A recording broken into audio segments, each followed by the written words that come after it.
the advantage of this one, in theory, is that the editing is easier. But if I'm accidentally deleting half of episodes, perhaps this isn't the right tool for us. You're listening to Dots, Lines, and Destinations, a travel podcast with hosts Stephen Seagraves, Fosma Moon, and Seth Miller. Hello, and welcome to episode 431 of Dots, Lines, and Destinations. I'm Stephen Seagraves, joined this week by Seth Miller. How you doing? I'm doing pretty well. How are you? Doing all right. You've had a eventful week, I think. Yeah. Listen, I tried to do everything. I ended up not getting to do most things. Or as I explained to my parents, I paid $800 for 8 pieces of Publix fried chicken. The most expensive fried chicken that you've had. Publix only got, the standard $11 out of me for that one. But, yeah.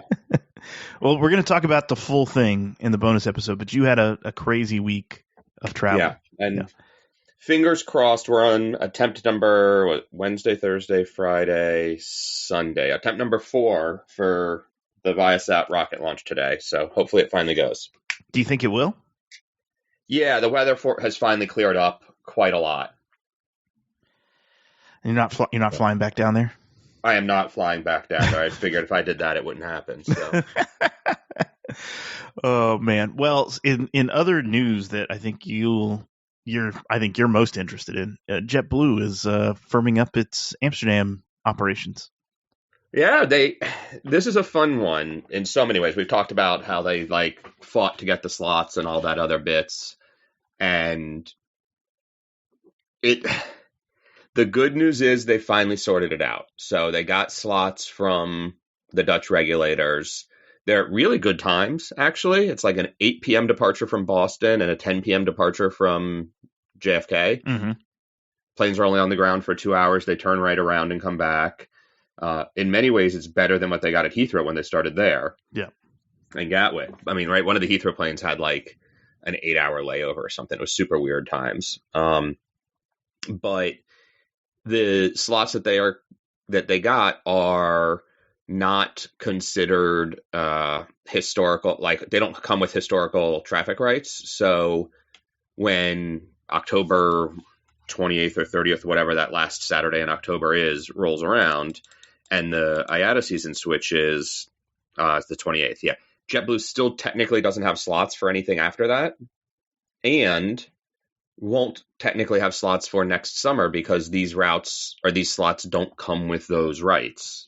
So the battle in terms of figuring this out is far from over, let's say. How does that work then? So they come October 28th, they can operate up to that point, and then when the travel season switches, they automatically just can't start flying again? They have to reapply? Or how does that? Well, so the process to get the additional slots is currently underway, or the new season. Mm-hmm. But lacking those being granted, you can't just show up and land if you don't have slots. You get in trouble for that. Well, I guess my point is, how far in advance do they have to? It sounds like it's already taken place. I'm wondering, do they know months in advance that they won't have the slots?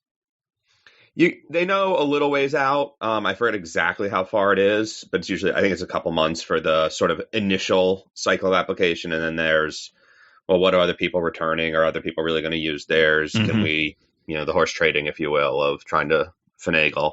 Yeah. But they're selling, so they seem pretty confident. Mm-hmm. But the other interesting thing about it is, to me, is that the addition of Amsterdam and the way the slots are and whatnot and how much they've been fighting for those would seem to be combined with the limited fleet availability. They just don't have enough planes to do everything they want, is going to further delay the Boston-Paris route launch. And that's, are they back to flying the newer Airbuses across the ocean with the corrected? So yes, they're on the LRs now. They had a brief window where they had to do a couple flights on just the regular Neo that was not the LR. And the big difference there was in economy class, there's no hot meals because there's no ovens in the back. Yep. But that has been resolved for now. Airbus is continuing to deliver planes, albeit roughly 3 months late. And I think we talked last week about how that's going to continue through next year. Yep. But yeah, JetBlue in their earnings call, I guess it was last week, maybe it was the week before, recently said they need about 11 planes to do the full Amsterdam, London, Paris complement that they want to do. And right now they're at 11. Actually, they need 11. They're at 8 right now, I believe. Okay. Maybe one more coming before the season starts. So we'll see. Yep. But obviously that helps that, they're not doing the full Paris flights yet. So that's part of why. So are you going to be on this inaugural then? I am not. At least as it was scheduled and when I looked initially, they actually didn't have any seats for sale on the first day, which is what they did in London also. And then eventually it opened up and I just had trouble. I didn't find it. The dates on it are not great for me. So when does it start? Sometime that's not great for me, so I didn't pay much attention. It's, hang on, I'm pulling it up. It's, I want to say late August or September. Okay. So it's like August 29th and then September 20th for Boston. So JFK comes first. Boston comes 3 weeks later. Gotcha. Yeah. I'd prefer to be on the Boston flight, I think, but. Yeah, and unfortunately, timing-wise, the Boston flight is 2 days before a conference in LA, so that's probably a bad plan. 4 days before, it's on a Wednesday, and the conference starts on Tuesday. So, I guess I could fly. Now you got me thinking. Boston to Amsterdam to LA. I think it's a perfect. You stop in Amsterdam for beer and head to LA. The last time I connected in Amsterdam without actually clearing immigration there, I got sent to immigration secondary. So well, that's what I'm saying. You have to go in for a beer. Like you go. Okay. You into the country. It was the final KLM MD-11 flight. I think I've told you this before. It was that flight, and so I flew LaGuardia, Montreal, Amsterdam, Newark in 18 hours. And I never cleared in Amsterdam. So when the guy asked me, he's like, "Get your bags." It was back when they used to check your forms on the way out at Newark. And I was like, "I'm good." I had my backpack. That's all I brought with me. Right. Mm-hmm. And he's like, no, go get your bags. I'm like, uh-huh. And then he's like, finally finished with the guy in front of me and calls me over. He's like, "Where are your bags?" I'm like, "This is all I have." He's like, "Where are you coming from?" I'm like, "Technically Amsterdam, but I wasn't really there." And he's like, "I don't have time for you. Go talk to this other guy." You're causing my head to hurt. Yeah. Well, that was also the one where he's like, "Wait, what are you doing?" And I told him and explained, "I'm a journalist, blah, blah, blah." He says, "Sit down." He starts typing away on his computer. He calls me back up 10 minutes later. He's like, "Okay, tell me about this airplane." And I start telling him about it. He's like, "Didn't it have this sort of issue?" And da-da-da. And I'm like, "Yeah, that happened, this and that," and gave him some more information. He's like, "Well, what about this?" And I finally realized he was reading through the Wikipedia page. Yeah, great. Yeah, you get a quiz so that you. Yeah. Which, this came up the other years ago now with someone else. I can't believe that Customs is using Wikipedia as their source for quizzing people. And I got to say, of all the options that are available, if I was just making shit up and didn't really know what I was talking about, I would not have had answers to those couple things. So I'm not entirely opposed to them doing it that way, but it was pretty funny. Well, I think part of me says, yeah, it's fine. I'm fine with Wikipedia these days. I think Wikipedia's gotten much better than it used to be. But I think what bothers me more is you have to be an expert in the thing that you were going. What if you're a hobbyist? Yeah. Okay, you didn't know that this MD-11 had an O-ring that failed back in 1978. Prison. I don't know. Also, what were you going to do? Not let me come home? Yeah, exactly. But anyways, yes. And then that whole thing finished was okay, well, I still have to search your bag. Are you sure you don't want to change any of your answers? I was like, yes, I really just want to go home and go to sleep. Final answer. Do I get $1 million? Yeah. Phone a friend? I don't understand. Should poll the audience? What's going on here? Anyway. So here's some other bit of news here. Atlantic Airways to Faroe Islands to what is this? Stewart. White Plains, right? Is that Stewart? Not White. Well, it's not HPN. Is White Plains. This is further north. Okay, this is Westchester, basically. No, I think it's an hour north of New York. Okay, so they're going to fly this. You should be on that inaugural. I would happily go back to the Faroe Islands. It's in Orange County. It's another county north. Yep. I would happily go back to the Faroe Islands. And Atlantic Airways, they're flying a 321 Neo, I think, on that route now, or is the plan. I did them a 320 from Keflavik over to I'm blanking on the name of what the actual airport is there, but there's just the one. So, um, it's going to be a very interesting route. They want to do some cargo export of seafood. Okay. And I'm not sure what they'll bring back if the cargo, belly will come back full with cargo from the States or empty. But basically everything that arrives in the Faroe Islands comes via air or sea. So, they import a lot of their food. But it's a gorgeous place. I mean, and this is going to be, would it be a shorter flight than London? I mean, it's further north, right?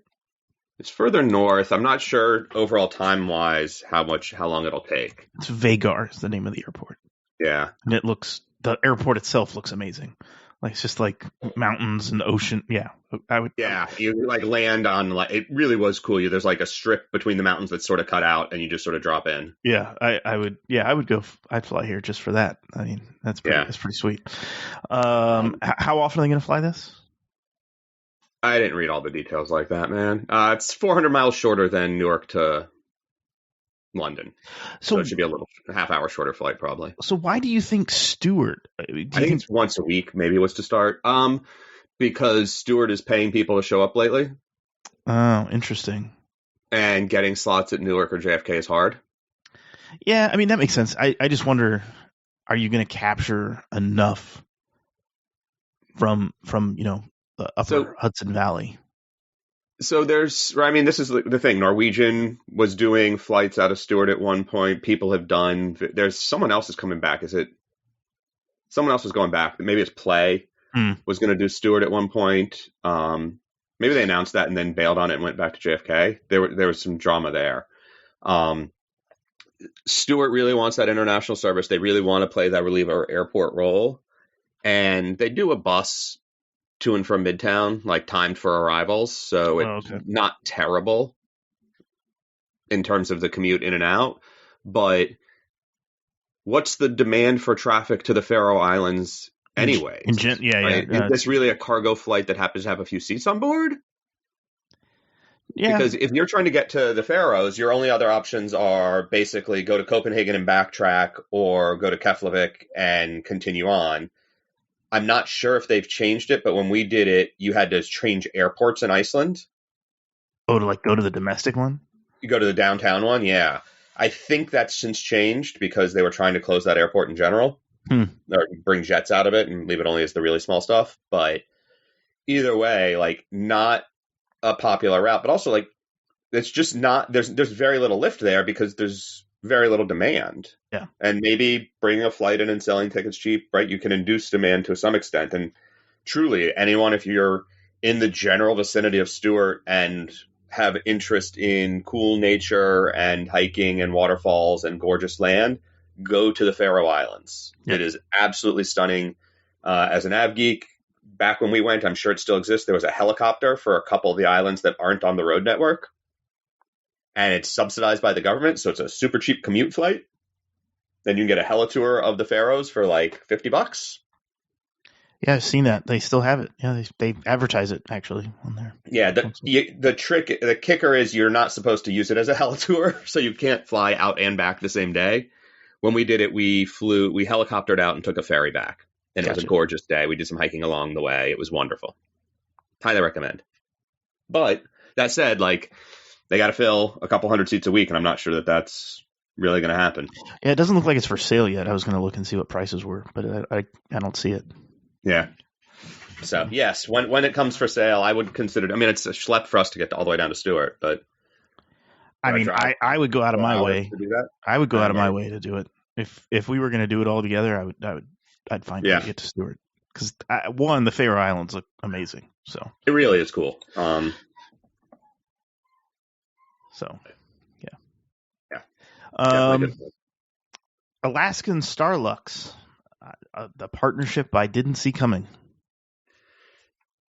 Right. I mean, there's yes and no on that. It's a 4-hour drive for me to the airport. Sure, why not? It's better than the 81-hour walk. Alaska likes to still have its random partnerships, and in some ways, you could argue that this sort of steps on some of the one world-ishness of going into Southeast Asia through Cathay. I don't know, but they're unaligned, and they need part of this. I mean, right? A big part of this is that Starlux needs feed at LA, and Alaska can provide that. Yep. Alaska's happy to sell its capacity onward to third parties at for decent interline fare rates, and always has been. So it's a good way for them to sell a few extra seats.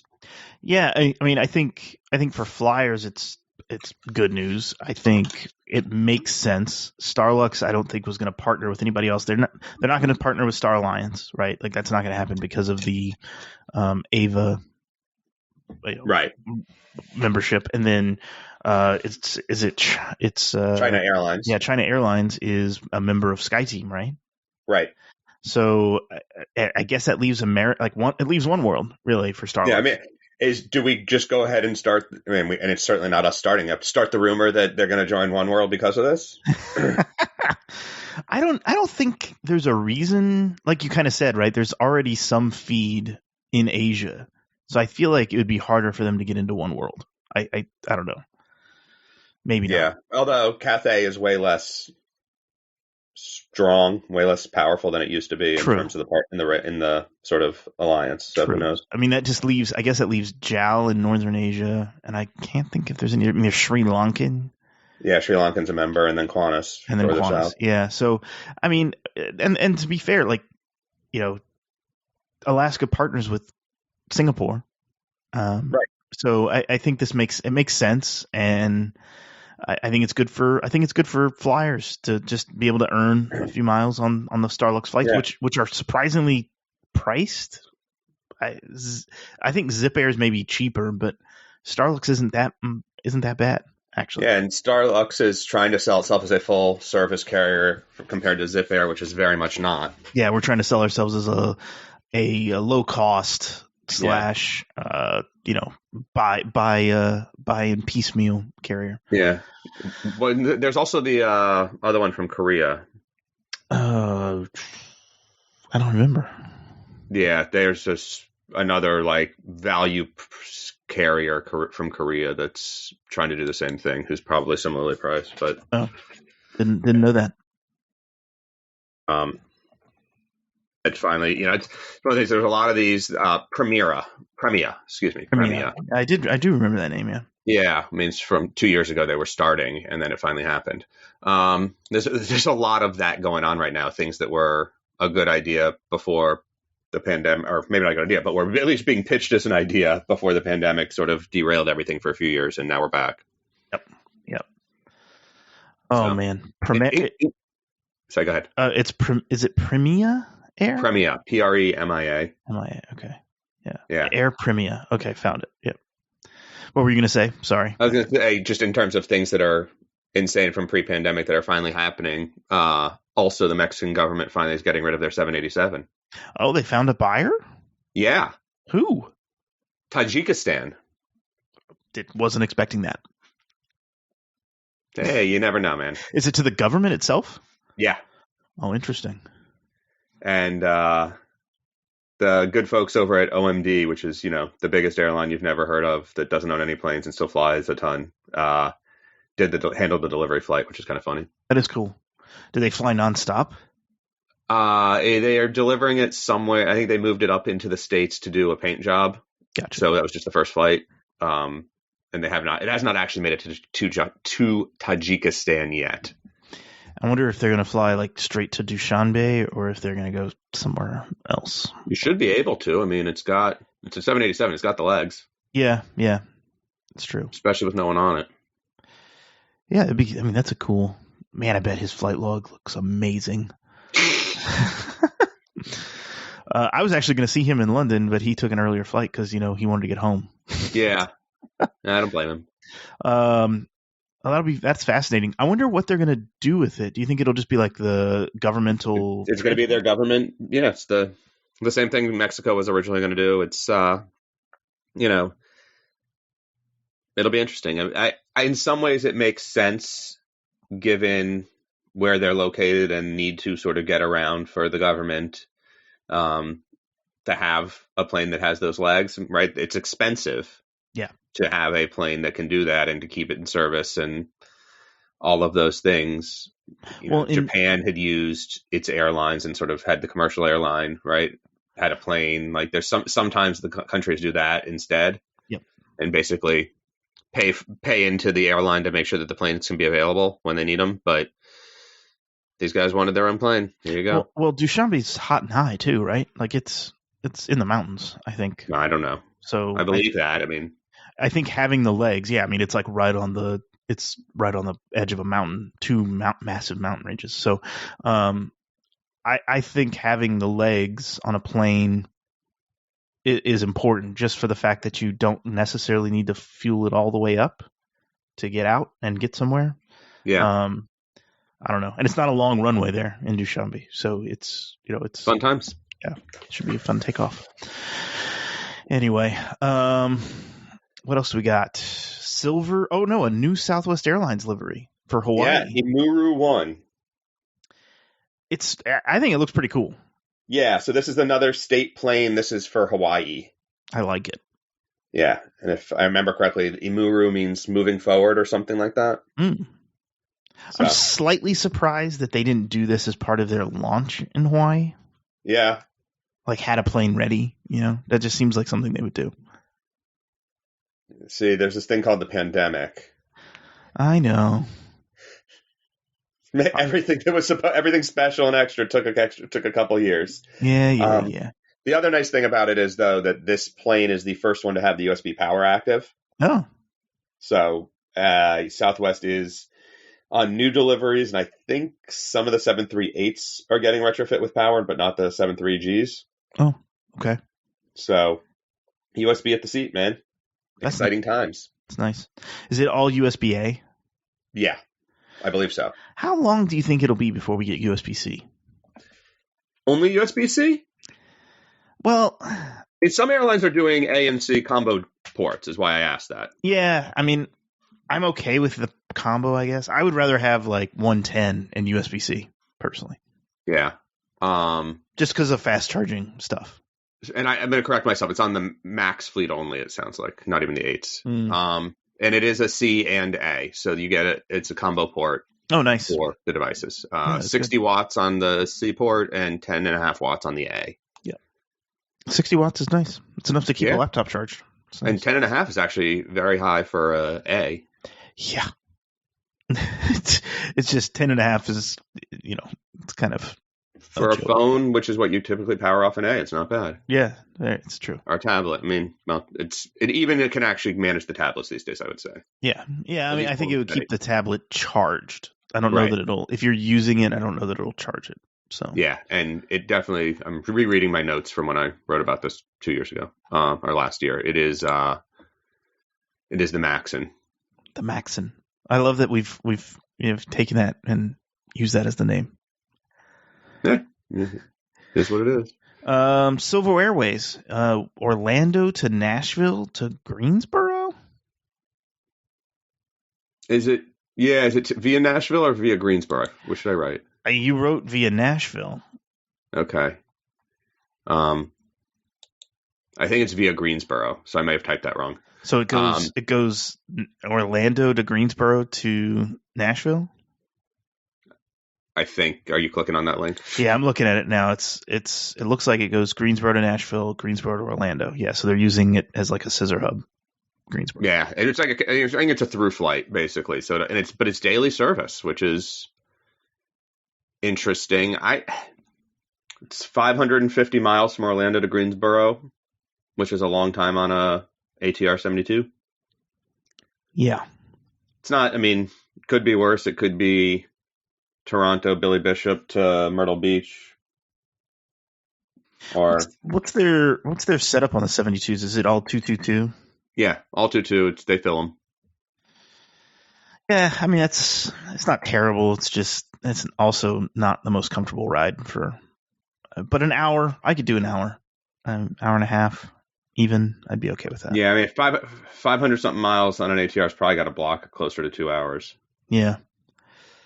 So it's not the end of the world, and there is no service today. I should check that before I say it. I'm not sure that there's service right now between Greensboro and Orlando, or Nashville, quite frankly. So if you're the only one, you get some benefit there. Yeah. I mean, if it's a route that you need to fly, I mean, I'm guessing that's because there's been a bit of population jump in those two places. So, Orlando's got some people that are living or visiting quite frequently Nashville or Greensboro, so they see this as a nice service to have. Yeah. Silver is the only airline flying those routes, so I don't know. I'm looking at the seat and everything because I just haven't flown Silver because I'm not based in Florida. It looks rough. Like it's fine. It's fine. It's 31-inch pitch, 2.2 on a regional. Like, I wonder what the noise is like on an ATR. It is a prop. It's not the worst in the world, but it's not great. Yeah. Well, I mean, it's good It's good to have the service, but yeah. And then you posted an article from the Financial Times about U.S. and China flight limits continuing. Want to talk about that a little bit? Yeah. So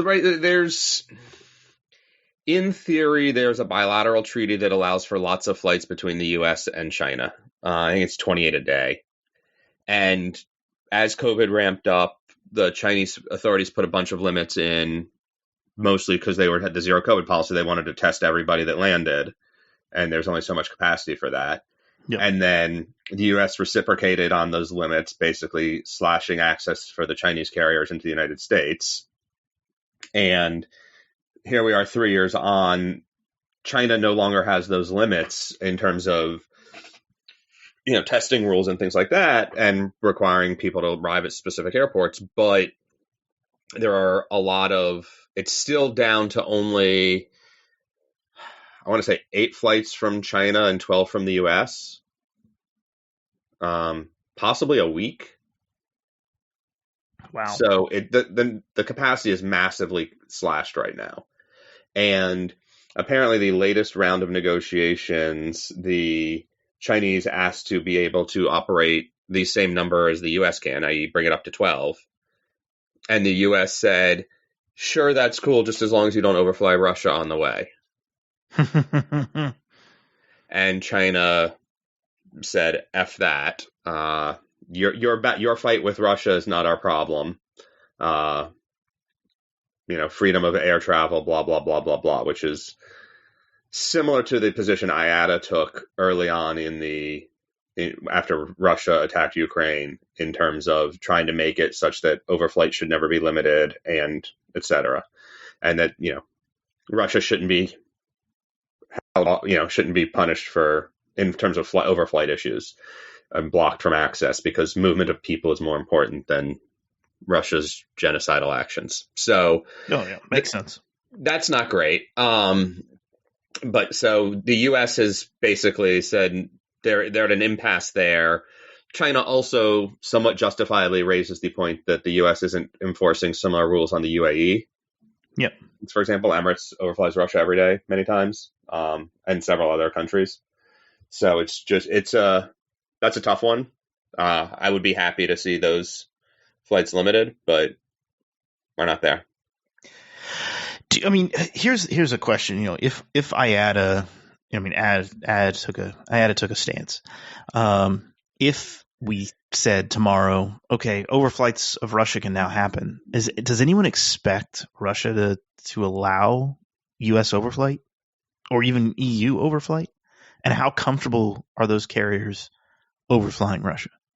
Well, so that's the thing, is like, would you be comfortable getting on a plane knowing that your diversion point might be in Russia right now? No, absolutely not. So it might be a non-issue. I'm just saying, like, that's the point I'm making, though, is like, even for the Chinese, it doesn't matter, but if you're a Chinese carrier, right, carrying Americans or Europeans for that matter, Yeah, I mean, and do you the have to. Americans potentially booking a flight on one of the Chinese airlines realize that they're going to fly over Russia, and do they care? And Yeah, my guess is exactly. probably not. But and if they divert and become, you know, essentially POWs, like a journalist, don't be a Right. journalist, you know, then you're screwed. Yes. I don't know. I mean, it's the same can be said for the Emirates flights or the Qatari flights or the Air India flights that all overfly Russia Yes. today. So maybe it's a non-issue. I'm overthinking it. I don't know. This whole thing it's such a complex problem that I don't know. I don't know that I'm okay with telling China not to overfly Russia.